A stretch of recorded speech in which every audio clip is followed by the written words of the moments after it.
Okay, so give me a thumbs up if you've seen or used Pear Deck, like in front of the camera. You can do this, or I suppose you could do it on your using the Zoom tool. If you've used Pear Deck before, a couple of you. Okay, awesome. So with FTE this summer, we use professors and mentor teachers in the program, and our professors, they do the lectures, and they're very interactive and engaging lectures. And so part of our challenge was we wanted to make sure that they could still be engaging and fun and interactive, because these students in this virtual program, we were going to have them online for 5-6 hours a day, which seemed like, why would we ever do that? But we wanted to recreate as much of this summer camp kind of experience. Some of that was economics, some of it was leadership, but we kind of empowered and trained our professors that teach in the programs with this tool, and it turned out to be very effective. The students had a blast. We got lots of great feedback. Oh, you guys are discovering the annotate tool right now. And let me get my annotate toolbar on so I can.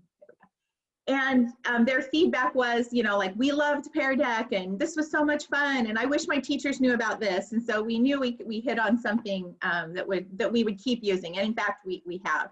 So what I'm going to do is, in the few short minutes that we have, I want to share with you just kind of a highlight of the different types of little mini activities that professors were able to do in their lectures that were like they would do face-to-face, that still made those presentations fun and interactive. I'm going to go ahead and close this code, but it will stay in the top right-hand side of the screen up here.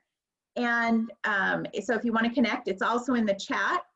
If you just scroll, you'll scroll up and see one from me to everybody. So first I want to show you what it looks like. One of the reasons that we liked Pear Deck, some of you may have used something called Nearpod, which has similar functions. But one great thing about Pear Deck is it's just an add-on for Google Slides. So when you're in any Google slide presentation, like the one you're seeing here, you can just go to add-ons and you can get add-ons. And when you go to the get add-ons kind of little store it takes you to, you just search for Pear Deck and it takes the little add-on, kind of like a little app that it puts into the Google Slides. And so now you'll see in my Google Slides, I have Pear Deck that just shows up here in the menu. And so when I want to open that up or turn it on, it just opens up a little Pear Deck menu here on the right side of my screen. And this gives me the option to make any of my Pear Deck slides or any of my Google Slides interactive, just by, you know, clicking on one of these options over here. I can make it a text entry slide or a choice slide or a slide where they draw. And I don't have to go somewhere else. I don't have to manage it anywhere else. I can just do it all right here from within Google Slides. And I can even present and make it interactive right here with this little start lesson button. So it's all in one place. And it works the same way with PowerPoint. So if you like to use PowerPoint, you just use the online version of PowerPoint. And instead of an add-on, it's called an add-in. You get the add-in for Pear Deck. And same thing, you just build it and use it. It all happens right there within your PowerPoint slides. So here I am presenting the lesson, and now you've connected and you can see it on your, you can see my slides as we go. And I thought we could start out with just getting used to the little drawing tools you have in Pear Deck. Remember, do you guys remember, actually I'll show you this. Do you remember last, we had a vote on a new NAEE logo, and then it was too close to call, right? So I thought it'd be fun if we just gave, you know, if we gave Derek some ideas. So I want you to show me, draw your best version of a NAEE logo. So on the slide you're connected to, and you can change the color, you can use text if your handwriting isn't the best. I'll show you some of your logos as they're coming in. You can see them up on the screen. On your device, all you will see is your, you know, your answers and the slides. But notice when I present, I can show everybody's responses that are coming in. We definitely have some artists and some not so artists in the group. Very cute. I like the heart. Let me scroll down, we can see a few more. I could pick some of these and highlight them. I like this I could give you feedback. Like if I wanted to, like I'm gonna tell this person. So that one I highlighted up there, I'm gonna say, very cool. And so if you're that person, you'd get a little note on your slide. Who was that I said very cool? I made this anonymous. So so right now, so all I can see is that's the person that's an ostrich, but you actually can require that your students log in. I'll show you back over here on this screen. Before you start the lesson, you have the option to require students to log in or not, and that attaches their name so that you can see everything that they are submitting and doing. And when it says log in, all they really do is connect with a Google account or like a Gmail account or a Microsoft account.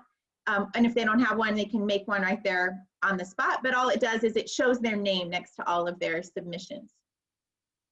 And one more thing I'll show you. Let me just switch screens before we jump into some sample activities. Okay, this is my... Are you taking questions? I will take some questions, yes. Can you upload a roster of student names? That's a great question. The answer is I don't know. But every time you start a presentation, whichever students connect, those are the ones that would be, in there and having, submissions for today. And I can download and access all of your submissions. So later I could pull this up and see all the logos you guys just put in, or any of your submissions on the other ones. I could see all of those. I could export those kind of things in a Excel spreadsheet or something. I do know teachers that use Google Classroom or Microsoft Teams. There is, apps or things that connect it straight to their classroom. So for submissions and stuff. Okay, so this is what you're seeing right now is my, I'll shrink this back here. You're seeing what is called I think I'm sharing the right screen. It's the teacher dashboard. And so on here, you can see this is what I get to see while you guys are submitting. I can see all of your submissions. Oh, I'm not sharing. Yeah, we're not seeing it. I need to share this one. Now, can you see my teacher dashboard? And you can see my teacher dashboard that shows like the names of the students. In this case, it's the penguin and the ostrich and the hen. But I can see those and I could highlight those from here. I could make comments from here, and I can change the way that I'm viewing them as well. I could also just manage and run my presentation from here. So I could go to the next, slide from here and run that. If you need to free up space, if you only have one computer, you could actually open this teacher dashboard on your phone or a tablet and run it from there. So you have your computer for like the Zoom meeting. All right, I'm gonna go back and show you a couple sample activities that we did this with students this summer. Go to our live presentation. And I'm sure we'll hear more about the new logo. But let me see with a show of hands, like either put your hand up in front of the camera if you would like a $5 Starbucks gift card. Anyone? Anyone? Oh, lots of you. Unfortunately, I only have one. So if you could please give me some ideas about how we should decide who is going to get this Starbucks gift card. Just throw your ideas there on your Pear Deck slide, type them in.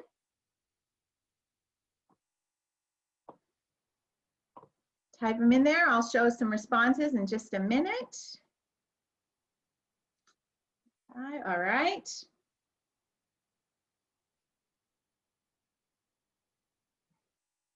Okay, so here are some answers coming up. First person who asked a question, oh, what a great idea. Like that would be Shelby, right? We have a competition of who can make the best animal sounds. Who gives the best answer? Longest NAEE membership. Who has the next birthday? Tennessee. Oh, a fight to the death. Drawing contest. Oh, these are great. Social media posts. I wonder who put that one in there. All right, I like all of these. Random name generator, good. Person with the longest tenure, we have a couple for that. Okay, I tried to anticipate what some of your responses might be. And so I just put a few on here that I thought would be possible to facilitate virtually and quickly.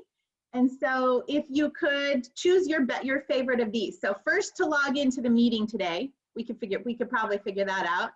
We could do a heads tails tournament, and then whoever's left at the end gets the the $5.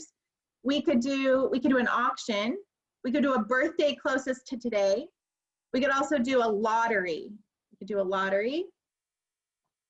Okay, you're voting. I'm gonna give you like 5 more seconds to vote.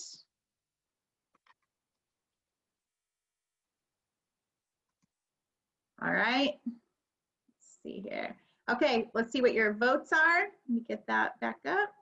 Show your responses. I'm gonna lock your screens, which means you can't vote anymore, and the best choice was a lottery. So I think the way we'll do this, I'm gonna share a different screen. I have a random number generator pulled up over here. And how many people are in our group? There's 41 people, so, but I won't count myself. So I'm just gonna do 1 to 40. And of the 40 people in here, I'm just gonna generate a number, and then I will count you off in the order you show up on my screen. And it's number 9, so that's gonna be 1, 2, 3, 4, 5, 6, 7, 8. And Leslie Mace is the number 9 on my screen. So Leslie, private message me your email address, okay? All right, so Leslie wins our Starbucks card. All right, here's another way that we used Pear Deck this summer. I would like to know how many hours you will, oh, I need to switch screens. New share. Let's go back over here. I would like to know how many hours you will supply to me in the next 24 hours. Okay, in the next 24 hours. And what the task I would use your labor for is I'm hiring you to hold a NAEE sign at a major street corner in your community. So how many hours will you supply to me? And you're gonna show me by dragging the little bar on your screen. And some of you are giving me hours and you haven't even asked the most important question, which is, and Signa said, oh, we'll come back to Signa's question. How much are you going to pay me? Yes, exactly, Shelby. How much am I going to pay you? How about if I pay you 10 bucks an hour, cash? That's, you know, under the table. Okay, let me show your responses here. Wow, I'm surprised I even have some that are greater than 0, it looks like, but you're right. That's probably not enough to cover your opportunity costs. So what if I paid you $25 an hour cash? And it is NAEE, right? You all value NAEE, so maybe there's, you know, some benefit there. I got some people at 6 hours, some more. What if I paid you $100 an hour? $100 an hour, anyone? $100 an hour? Oh, somebody is gonna work around the clock. They won't even go to sleep, okay? Let me just see who that is. That's the fox and the rhino and the, yeah, are up there. Okay, let's, how about $500 an hour? How many hours will you sell to me to hold a NAEE sign? $500 an hour. Some of you still only 12 hours. Oh, we've got lots more moving over there. Some of you willing to go without sleep. Some of you know you couldn't go without sleep. And some of you, like the hummingbird, have and the iguana, do you guys have something against NAEE? You guys have must have very high opportunity costs. All right, so this would be something, a way that we used Pear Deck to build and understand where supply comes from and where demand comes from, and how, you know, changing the price, there's a different quantity demanded and a different quantity supplied. Can you answer a quick question? Go for it. Did you have the opportunity to have different colored bars for each of us? Yes, you could change the color. I mean, it is limited. But there's at least probably 8 colors you could choose from, but they all have to be the same color. So you can't pick different colors for different students. Good question though. Somebody said, or asked a minute ago, Signa asked, what's EFL? Oh, because I left it on this slide. EFL is the Economics for Leaders program that FTE ran this summer, where I copied this slide from and put the NAEE poster up there. Is Ted Tucker in here? Ted Tucker, he probably went to the other meeting. He is the executive director for FTE. All right, here's another sample of how we use the slides this summer when the professors were teaching, and they were teaching about markets and supply and demand. And so on this slide, show me the change. What do you think would happen to in the market for computers or computer monitors if lots of people have to work from home now? Draw your change. Show me Show me the new price and quantity that's going to result from that change.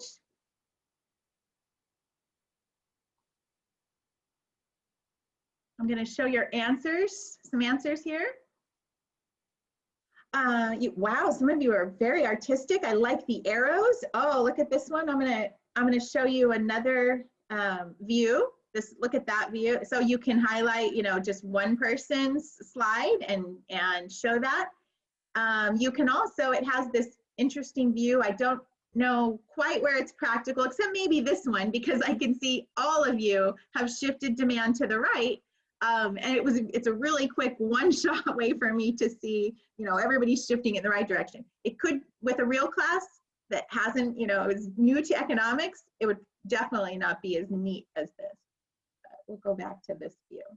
So these came in very handy while professors were doing supply, demand, markets, and we got feedback even from the professors that they got more. They felt like more students were engaging and involved, and they got more immediate feedback. They were able to look on the dashboard, see if students were getting it, see if they needed to provide more examples, and all the students were answering and participating, not just the, you know, the ones that are always like to raise their hand and talk. Oh, this was from one of the lessons when we were teaching about money. And so you have a little orange thumbs down on your screen. See if you can find that. And I want you to drag it to the item that has not been used as money. Which one of these has not been used as money?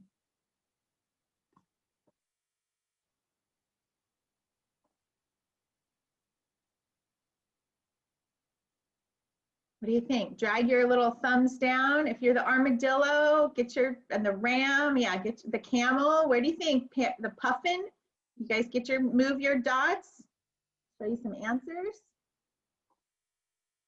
Now, we did learn that when you're showing it like this and the students can see theirs on the big screen actually moving, they, you know, like some of them would get crazy and like, look at me, mine is moving all around. And so you can lock the screen, which makes it so they can't, you know, to be distracting anymore. But you're right, as somebody Signa put in the chat, this is a trick question. All of these have been used as money. So even canned mackerel, which was used, or maybe still is used in prisons, because, you know, it holds its value and people actually don't really want to smoke it, but cigarettes, you know, have that dual value. Okay, here was another on that same lesson of, you know, teaching about money. So this last one was a $5 Starbucks card, but this time I have a $5 Amazon card, and I'm going to let you guys auction, you know, bid for this $5 Amazon card, but the money you have to bid with, hold on, you guys are putting in bids, you don't even know yet what your money is. Your money, we're going to call this letter money. And so you can bid with letters from your first name. So Megan Kurtz from Arizona, she has 1, 2, 3, 4, 5 letters in her first name. So she has 5 letter monies that she can bid with. And to bid, Megan is going to type Megan and then any number up to 5 of those letters that she wants to bid. Okay, so go ahead and start bidding so we can see who is going to win this. I'm going to show responses. You can enter a new bid, like if you decide you want to up your bid, just up it again. So whoever put name 6, you got to put your name. Okay, so I know what your name is. So Andrew is bidding 5 of his 6. And if Andrew wants to put in a new bid because Princeton bid 9, if you want to try to outbid him, and yes, if your name is Ted and Theodore, you can use your full name, but you got to type it in there. Do we have any bids higher than 9? Oh, it might be Princeton. This might be you. We got Marcia. Gary's coming. I'm going to view them like this to see if we can see them all in one place. Signa only has 5. That's not going to beat 9. All right. Theodore has 8, but it looks like Princeton. Where was Princeton? Shelby Dawn. I think, is there a space in your name? If there's a space, you can only use Shelby. Princeton, 1, 2, 3, 4, 5, 6, 7, 8, 9. So Princeton at 9, going once, going twice, 3 times, sold to Princeton. Princeton, good job. Go ahead and in the private chat, private chat me your email address. Okay, so there's Princeton. I know some of you are feeling like hate towards your parents right now. They didn't give you a big enough name, a long enough name. Don't worry, we're gonna do one more round. And this time, you all get to bid with your first and last name, okay? Not middle names, but first and last name, any letters you want. So Princeton, he can use any of his letters, but not the 9 he already used. So he can bid with any letters he has left from his last name, okay? And anybody who saved their first letter name, didn't spend, they can still bid with first and last combined, okay? Same process, type in your name and how many you would like to bid. And we got John Kessler and Amy Hennessy at 11. Oh, Benjamin Zartman at 15. 15. Going once. I'm watching for higher bids here than 15. Teresa, how many is that? That's pretty long. Teresa's only 12 though. Amanda doesn't quite beat it at 14. Ted, you better spell it out, Theodore, if you want to, if there's going to be more than 15. Shelby Frost is at 10. So it looks like Theodore at 17. Do we have any higher bids than Theodore? Going once. Theodore going twice. Theodore going 3 times at 17. Sold Theodore. Ted, congratulations.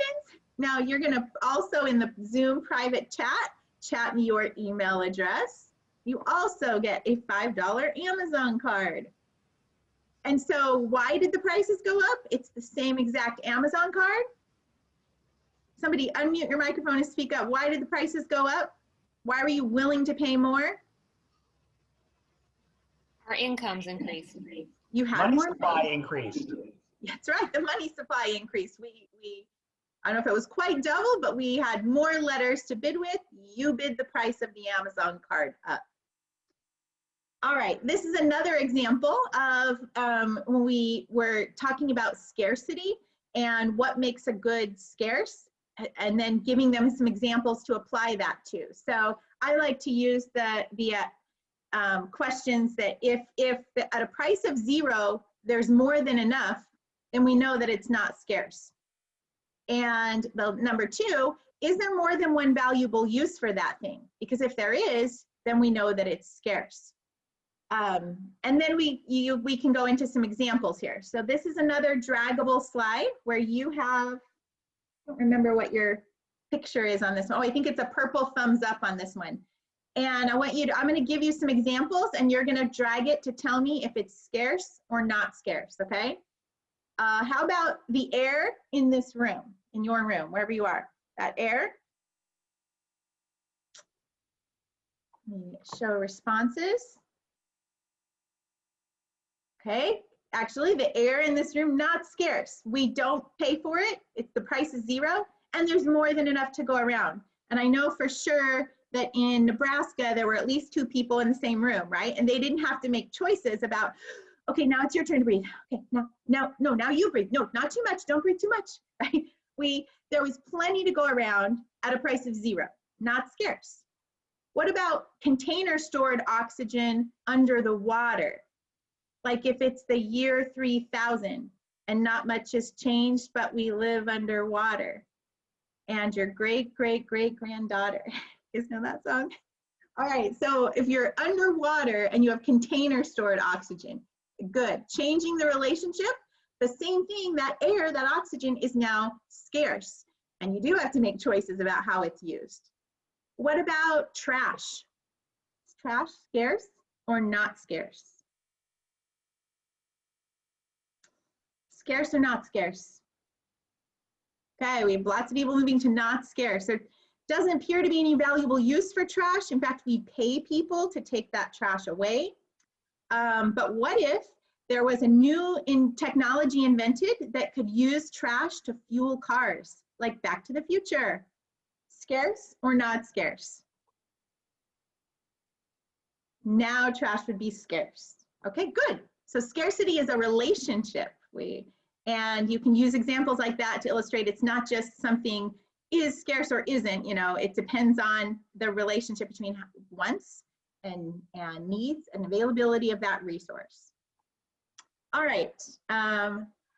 Okay, this is one we didn't have in time for the summer, but an activity I tried with my own students recently with Pear Deck as a version of the Tragedy of the Commons activity, the fish game that we do in the summer. So I have 100 goldfish in this baggie right here, and that represent the 100 fish in the lake.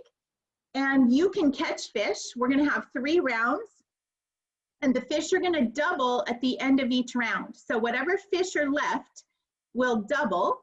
And then the 40 of you that are here, or it looks like 38 of you that are here now, we will split the fish that have doubled, and you'll get your share of that as well. So you catch fish, and your payout will be equal to the number of fish that you catch in each of those 3 periods. And then at the end, whatever is left will double, and you'll get your share of that at the end of the 3 rounds as well. So as we go from period 1 to period 2, the number of fish available in period 2 depends on how many fish were left at the end of period 1. So for example, in period 1, if there are 40 fish left, they would double to 80, and we would start period 2 with 80 fish, okay? If there are 60 fish left at the end of period 1, they're only gonna double up to the capacity of the lake, and the capacity is the 100 fish that we're starting with. So they will double, they'll go back up to 100, but they won't go up to 120 because the fish capacity of the lake is 100. Are there any questions before we get started? This is really hard, but if you've never been fishing before, this is how you fish. To catch a fish, you're just gonna enter the number of fish that you wanna catch in the Pear Deck slide, on the next slide, okay? All right, here we go. Oh, and your fish are gonna equal bonus points in your grades. All right, go ahead and catch the fish. To fish, just enter a number on the slide. How many fish do you wanna catch? I'll give you 5 more seconds. 5, 4, 3, 2, 1. Time. I'm gonna lock your screens and show the responses. And unfortunately, I don't even have to pull out my calculator. You all caught more fish than there were in the lake. So there is no period 2. The 0 fish, I mean, before I even get through this second row of fish of your catching, they're gone. They're all gone, and there's 0 to double to go to period 2. So there is no more period 2. Let's try this again. I have another idea. We're going to change the rules this time, and I'm going to give each of you your own little mini lake or area to fish in. And there are 4 fish in your lake, okay? And you can catch as many of those fish as you want. But like before, when we go on to the next period, the fish that will be there in the next period are whatever was left at the end will double, and that will be the fish you can catch from in the second period and the third period. And at the very end, whatever is left will double, and you will get that payout as well. Any questions? So if you have 4 fish, that means, and you catch 1, you would have 3. Those 3 will double, but they're only going to double up to the capacity of your lake, and your capacity is 4. So it would just go back up to 4. If you caught 3 fish, you're left with 1, and then that's going to double, so there would be 2, and you would now have 2 fish that you could catch as we go into round 2. Any questions? All right, we're going to go ahead. Question? Yeah, I have a question. Okay, go ahead, Julie. It says your share of doubled fish after last round. If this is your lake, isn't all of it your share? It is. Your share is all of it. Okay, here we go. Go ahead and catch your fish by entering your number. Entering your number. All right. And I'm going to go ahead and lock your screens and show you the responses. And almost everybody is catching 2 fish. All of you who caught 2 fish, your fish now double as we go into round 2, and you have 4 more fish to catch. Whoever this person is, the caught 4, the ostrich, I'm sorry, there are no more fish left to make baby fish. Your fish, your lake is now dead. And whoever caught 1, you will also have 4 fish to choose from in the next round. All right, let's go to round 2. And this time, go ahead again, you can just enter a new number. You can just enter that number again. You can add a new answer, or you can edit your first answer. It will be up there. If you wanted to have your students keep it on the same slides, you could see the history. You could have them do like a 2, I don't know what number pad options you have. If you can put like a dot in between them or a dash, whatever your options are, but you could show a new answer next to your old answer. We're locked. Oh, I locked you. Unlocked. Now go. Now you can fish. There you go. I'll show some responses as they're coming in, just to show you what they might look like with your students. Like, see, this 2.2 would be a way that they could show I did 2 the first time, I've now done 2 the second time. Or you can just enter new answers, which is what most of you did. And somebody doesn't like fish at all. Oh yeah, it's the ostrich, because they didn't have any fish, so they can't fish anymore. All right, so now we're going on to round 3. And one more time, you can enter your next, so you know how many fish you have left. If you caught 2, those double the 4, and you now have 4 going into period 3. Enter your new amounts that you would like to fish. All right, we got 2. We have another person that caught all 4. They might not understand that it does double, and so they will get all of them anyway. If they had caught 2 and it doubled, that would be included in their payout. But if you caught 4, there is no future for your lake, right? This could go on forever because the rules of the game were different. In a sense, you kind of had a quota. You could catch, there were 4 fish, and you could catch, up to those 4 fish. But you had an incentive to preserve and conserve. Any questions about this activity? I think we're out of time anyway. I'll just put one more slide up here where we asked the students about national debt. And then we showed them with Pear Deck, we put the link to the Debt Clock website. So this is one more application that takes the students to a website that you want them, where you might want them to interact. So sorry we ran out of time for questions, but hopefully that gave you a quick overview of lots of little interactive things you can do with Pear Deck to make your lectures that are, more interactive, even in a virtual environment. So I think I'm out of time, right, Jennifer? All right. I will stop sharing. Is there a limit to how many participants you can have? Not that I've seen yet, Megan. And I know I've had 200 plus in a presentation. It was a little bit slower of a response. I don't know if that was my internet or Pear Deck though.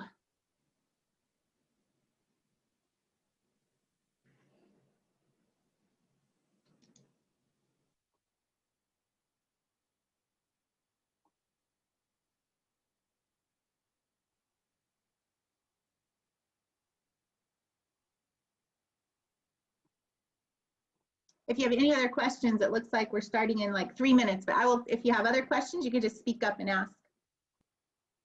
I will say something about Pear Deck. There's a free version and there is a paid version, and you can see I have this in my slide here. Close that. I have 47 days left of this trial access, but it already ran out and I'm on my second trial access. As soon as it ran out, they said, do you want free premium trial, access again?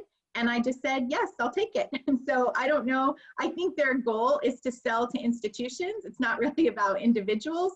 And so, but the difference is that you can, it's about which tools you have. And so the text, the choice, the number, the website, those are all things that are included in the free version. And if you want the draw and the draggable slides, those are in premium. But so far I've had it for like 180 days plus, and they just keep giving me free access. So I would say keep asking for it. Rob has a question. I have the premium version, but I used one email for the initial premium version and then another one for the second. Yes, the classic, use multiple emails to keep getting free premium access. Great idea. Can anybody say what the cost is, Debbie? Like what is the premium? For teachers as an individual, does anybody know? They've never actually, some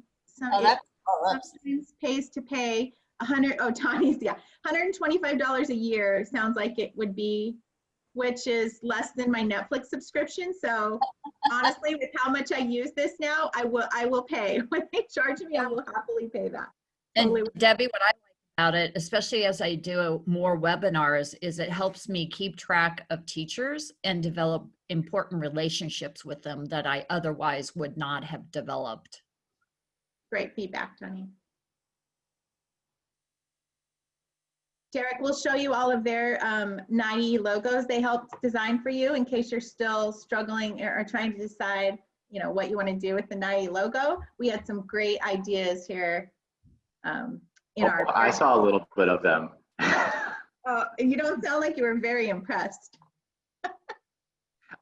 I'm not. Where are they? Share them with the rest of us. Well, I don't want to underwhelm you guys. I don't know. We had some artists here. Okay, I'll share real quick. Let's see. Okay, sharing screen. Let me change the view here. We're going to go.